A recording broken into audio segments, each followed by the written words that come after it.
গেল সপ্তাহে রাশিয়াকে অবাক করে রুশ ভূখণ্ডে ঢুকে পড়ে ইউক্রেনের সেনারা। এখন পর্যন্ত 1000 বর্গ কিলোমিটার এলাকার নিয়ন্ত্রণ নিয়েছে তারা।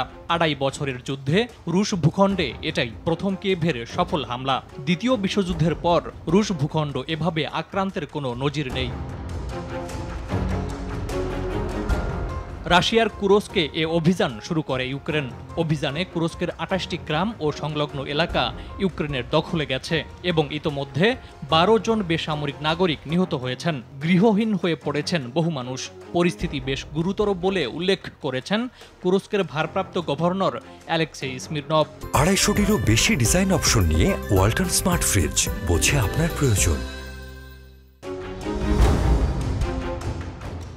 ইউক্রেনের নজিরবিহীন এ হামলার জেরে কুরস্কে জারি করা হয়েছে জরুরি অবস্থা। পাশাপাশি ইউক্রেন সীমান্ত সংলগ্ন ও কুরস্কের পাশের রাশিয়ার বেলগোরদ প্রদেশেও বুধবার থেকে জরুরি অবস্থা জারি করা হয়েছে। প্রদেশটির ইউক্রেন সীমান্তের ক্রাসনোয়ারুঝস্কি জেলার সকল বাসিন্দাদের নিরাপদে সরিয়ে নেওয়া হচ্ছে।